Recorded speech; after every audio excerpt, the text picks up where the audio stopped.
Hey everyone, welcome to the latest edition in the Sensemaking Series, because the question, what the fuck is going on, is always relevant. So this is a really interesting one that hits quite close to home and illustrates a lot of what we've been talking about on the channel about the collapse in sense making. So it's about a report that came out a few days ago called Evaluating the Scale, Growth and Origins of Right-Wing Echo Chambers on YouTube. It's a report from some pretty prestigious universities, including Harvard, University of Pennsylvania, Santa Fe Institute, and more, which concluded that there was a small but growing echo chamber of far-right content consumption. But there's something weird if you look at the references at the end of the paper. So alongside some genuine white supremacist, ethno-nationalist, QAnon and other channels, are familiar names like Sam Harris, Joe Rogan, Brett Weinstein, Mike Nainer, Benjamin Boyce, and Rebel Wisdom. So when I first saw this, I felt a bit of a catch-22 because I kind of wanted it to go away. I didn't really want to draw attention to it. But at the same time, it's such a fascinating case study for the crisis in sense-making that we've covered a lot on the channel. And I think it points to one of the core divisions at the moment. And I think what it shows is that the big institutions are really struggling to make sense of the world, and in particular a really core part of the cultural landscape. Namely that the new fault line is less left and right, but between an increasingly identitarian, woke left and the institutions, and those of us, largely also on the left, who disagree with some fairly key parts of this worldview. So this is exactly what I was looking at in the first films in this series, looking at the battles inside American journalism in the summer. And I think this is really hugely consequential and actually quite dangerous, because if far-right content does concern us, and it does, then being able to identify it and track it is crucial. Because if everything is far-right, then nothing is. And also the heterodox voices that are challenging the status quo are where the new ideas are actually coming from. So, looking at this particular report, how did they come to this conclusion? If you look at the paper carefully, it shows that the researchers took their categories from others, but then they seem to have done something quite strange to them.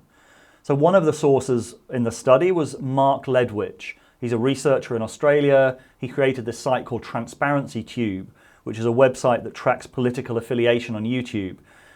In Transparency Tube, he classes Rebel Wisdom and Brett Weinstein, Sam Harris and others as centrist, anti-woke.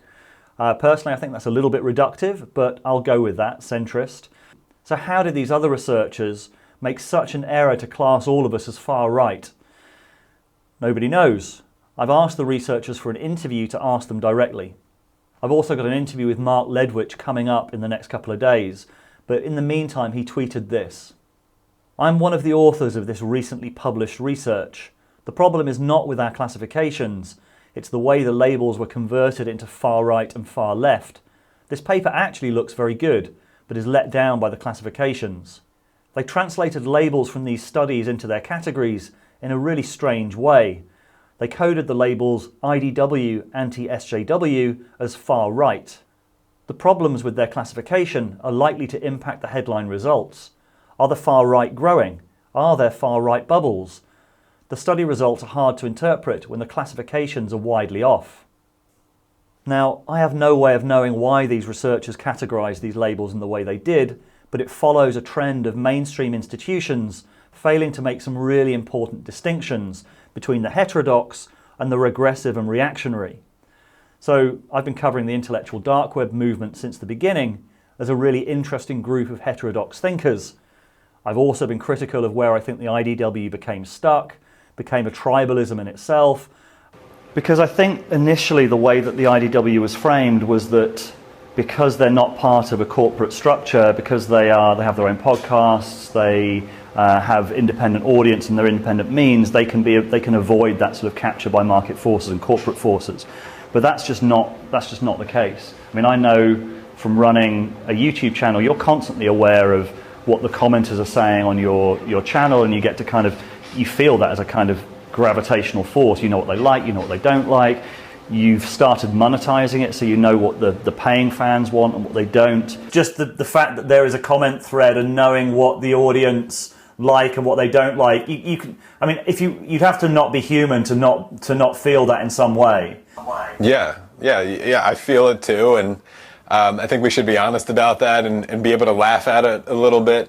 And that goes for the personalities in the IDW, that goes for the big names that we all know who are on stage, that goes for people like you and I who are trying to sort of tell the story of these people, it goes for people following it. I think we all have to just sort of be honest about that. Again, laugh about it a little bit. If there's anything that binds us as humans together, that would be a great thing to sort of, find common ground, even with your political enemy, is like we're all susceptible to these kind of things. We should admit that. And then what you do with it is really important. But a big part of the diagnosis that I agree with from Eric Weinstein is that our institutions are increasingly dysfunctional, largely because they became fixed around groupthink and kept out the heterodox perspectives that were necessary to bring new ideas.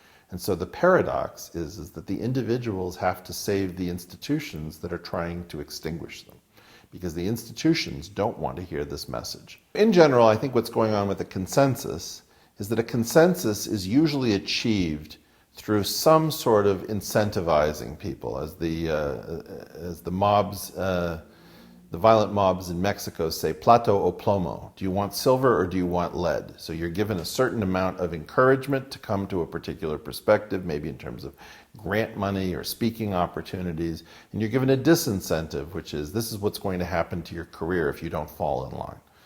And so using a plato o plomo model, you suddenly get a lot of people pretending that they all agree to some kind of consensus position. So a lot of people have talked about how this dividing line now is no longer between left and right, but between what you might call woke and anti-woke. And I think there's some truth to that.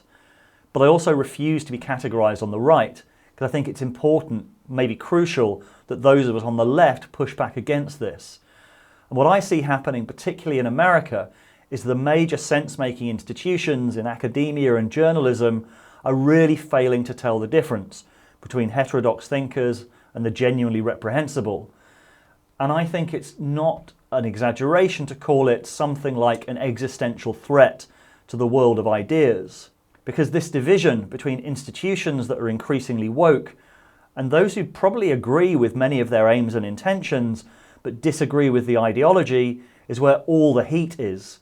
As I spelled out in the previous sense-making films, the meltdown in American journalism over the summer, the departure of Barry Weiss from the New York Times, Andrew Sullivan from New York Magazine. So this is the key conversation that needs to be had right now.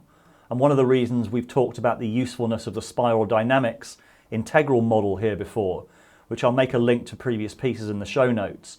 But basically the core question is, what are the parts of postmodernism, green in integral parlance, that need to be integrated, and which ones are toxic and dysfunctional? And a supplementary question is, how did the IDW play into that? Like I said, I thought twice before even making a film about this.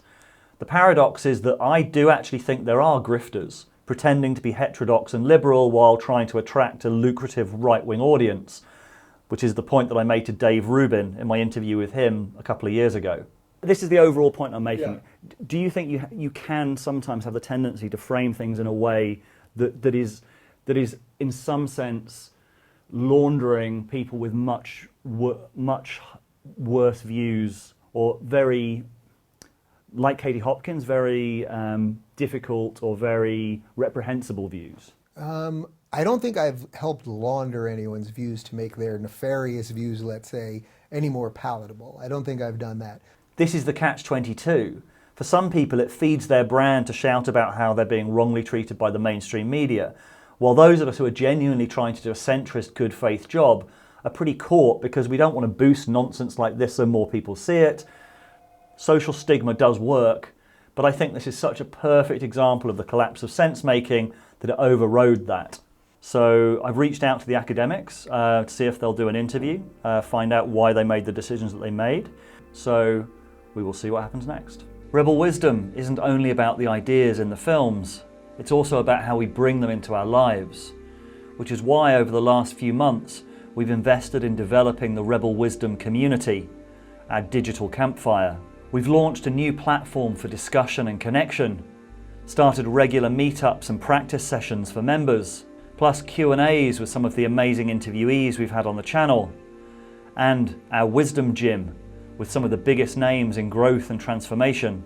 So if you'd like to support Rebel Wisdom to help us continue to make films, And to find the others, maybe think about joining the Rebel Wisdom community. Thank you for watching.